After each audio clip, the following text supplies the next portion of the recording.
श्री स्वामी समर्थ सर्वांना.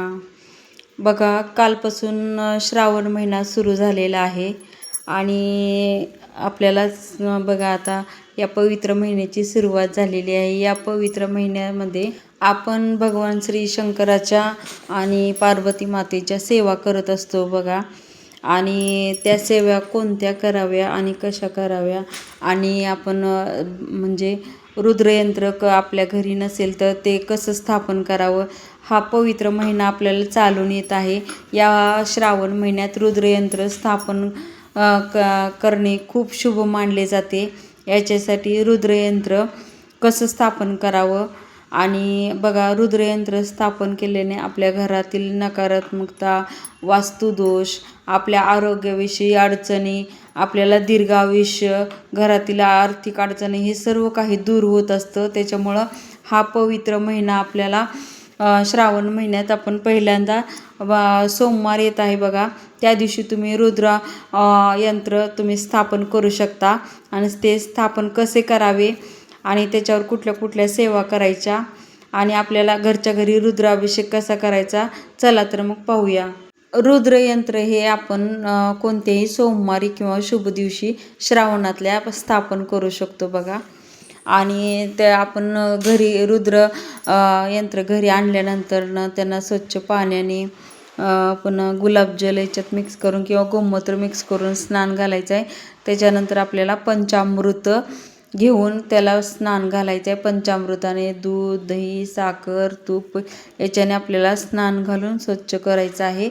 स्वच्छ केल्यानंतर आपल्याला त्याला विभूती, भस्म, पुन्हा नंतरनं बेलपत्र वाहून आपल्याला पूजा करायची आहे, धूप आरती करायची आहे. आणि ते आपल्याला महादेवाच्या पिंडीच्या समोर ठेवायचं आहे. आणि त्याच्यानंतर आपल्याला बघा तुम्ही रुद्राध्याय वाचू शकता किंवा शिवस्तुती वाचू शकता बघा. आणि आपल्याला काहीच येत नसेल तर ओम नमः शिवाय या मंत्राचा तुम्ही जप करू शकता. आणि हे यंत्र आपल्या घरात स्थापन करणे खूप शुभ मानले जाते. याच्याने आपल्या घरातील सुख समृद्धीमध्ये ज्या काही अडचणी येतात, घरातील दोष असू द्या किंवा वास्तुदोष असू द्या किंवा आपल्या घरातील आर्थिक अडचण असू द्या, या सर्व संकटावर किंवा कुठलाही महारोग झालेला असू द्या किंवा कुठल्याही रोगाचं निदान होत नसेल असू द्या, या म्हणजे या सर्व समस्यावर सुद्धा ते महाउपाय. याच्यामुळे श्रावण महिन्यात रुद्र यंत्र स्थापन करणे खूप महत्त्वाचे आहे. ज्यांच्या घरात नाही त्यांनी श्रावण महिन्यात सोमवारी तुम्ही रुद्रयंत्र स्थापन करू शकता. आता चला तर रुद्राभिषेक कसा करायचा बघूया आपण. पहिल्यांदा आपण पूजेसाठी कोणकोणतं साहित्य लागतं ते बघूया. पहिल्यांदा बघा, ही अशी गळकी लागते, एक महादेवाची पिंड लागते आणि खाली मोठं एक ताट लागतं बरं का. आपल्याला ही पूजा 1 ते 1.5 तास चालणारी आहे. त्याच्यामुळं आपली पूजा जोपर्यंत चालू आहे ना तोपर्यंत हा अभिषेक झाला पाणी म्हणजे थेंब थेंब थेंब थेंब असं सतत अभिषेकाचं पाणी पिंडीवर पडलं पाहिजे. त्याच्यामुळं आपल्याला होईल तेवढं आपल्याला मोठं खालचं ताट घ्यायचं आहे. आणि ही आपल्याला गळकी, रुद्राभिषेक जर करायचा असेल तर आपल्याला गळकीची आवश्यकता आहे. त्याच्यामुळं पहिल्यांदा या साहित्याची तुम्ही गोळा करू शकता बघा. रुद्राभिषेक हा खूप महत्त्वाचा मानला जातो बघा, आणि तो घरच्या घरी आपण करायचा आहे. हा आपण दररोज करू शकतो.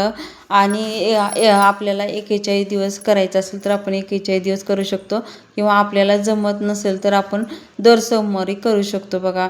या अभिषेका म्हणजे घरात कोणतीही अडचण असू द्या, म्हणजे घरात सतत वादावादी होते, काही कारण नसताना सतत वादावादी, आर्थिक अडचण असू द्या किंवा म्हणजे सतत कोणाला सतत दवाखाना चालू, म्हणजे कारण कळत नाही की काय कशामुळे होते, पण सतत दवाखाना, सतत आजारपण घरात, आणि सतत कुठल्या अडचणी येणार, सतत भांडण तंटे, आर्थिक अडचण, आणि काही असं असतं की वास्तुदोष असतो आणि वास्तुदोष कळत नाही की म्हणजे काय ते काय नाही ते. त्याच्यामुळं की नाही महिलांनी जरूर की नाही श्रावण महिना आला, पूर्ण श्रावण महिना ही सेवा करावी.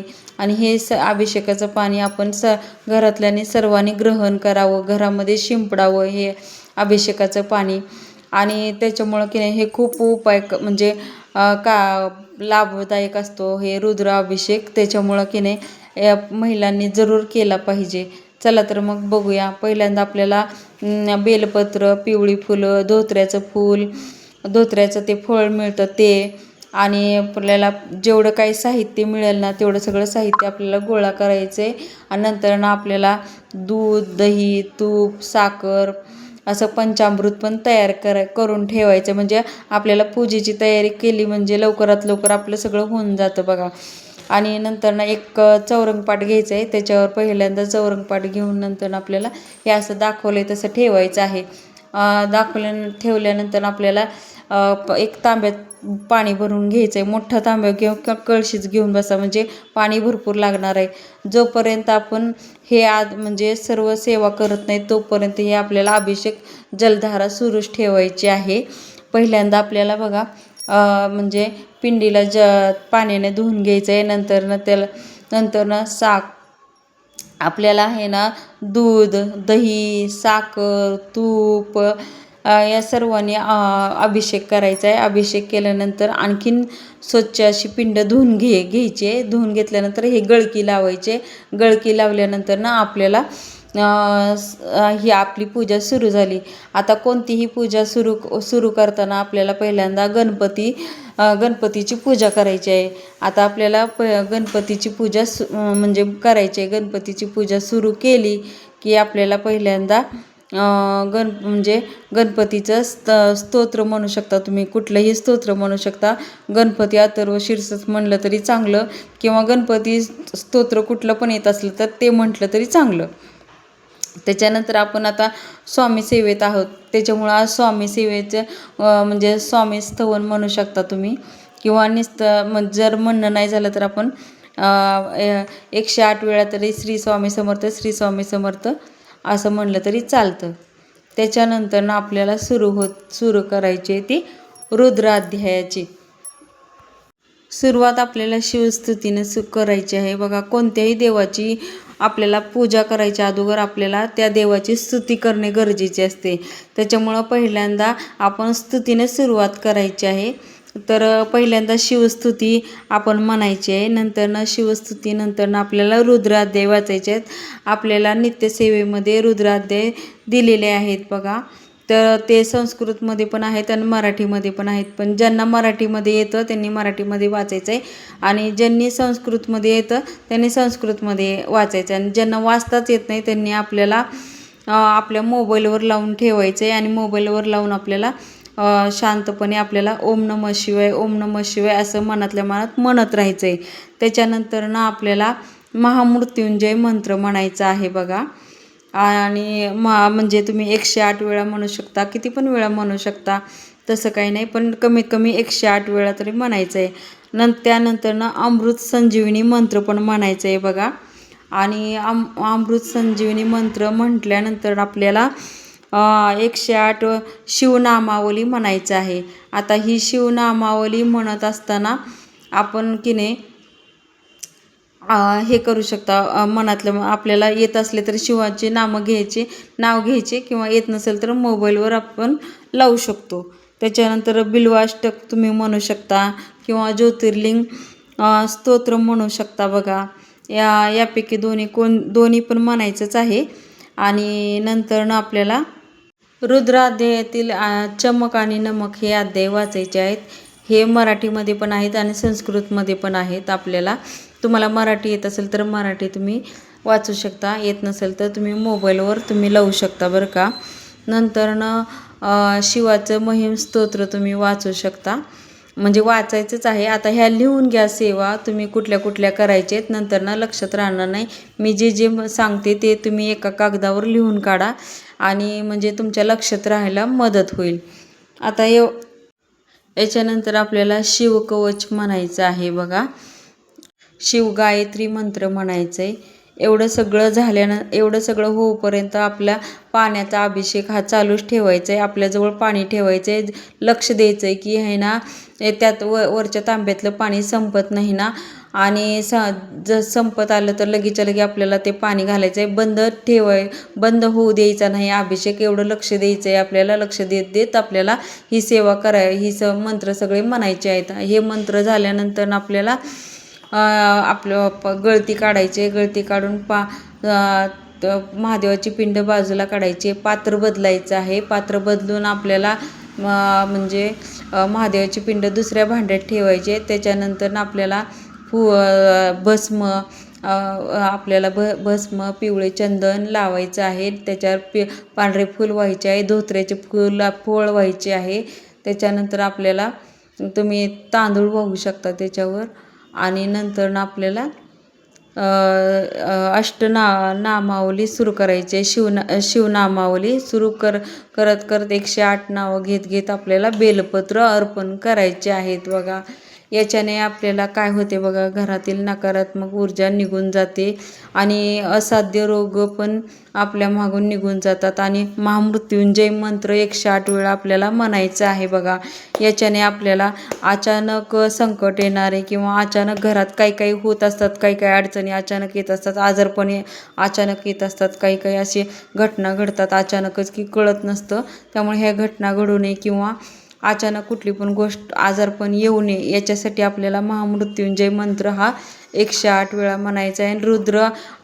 रुद्राभिषेक याच्यासाठीच करायचं. हे रुद्राभिषेक खूप कारगर आहे. हे तुम्हाला 41 दिवस 41 दिवस करायचं आहे. जर होत नसेल तर आपल्याला दर सोमवारी करायचं आहे बघा. खूप प्रभावी आहे हे. आणि याच्याने आपल्या घरातील सर्व काही प्रश्न सुटू शकतात असं म्हणलं तरी चलं. आर्थिक अडचण असू द्या, भांडण तंटे असू द्या, आणि त्यातल्या त्यात आता बघा नवरा बायकोची काही पण कटकट असू द्या किंवा पटत नाही असू द्या, कुठल्या पण गोष्टीवर त्याच्यात पण हे कारगर आहे. हे पाणी घरात सर्वांनी प्यायचं आहे. सगळ्यांच्या आरोग्यासाठी, सगळ्यांच्या ह्याच्यासाठी चांगलं आहे. त्याच्यामुळं हे करावे. आता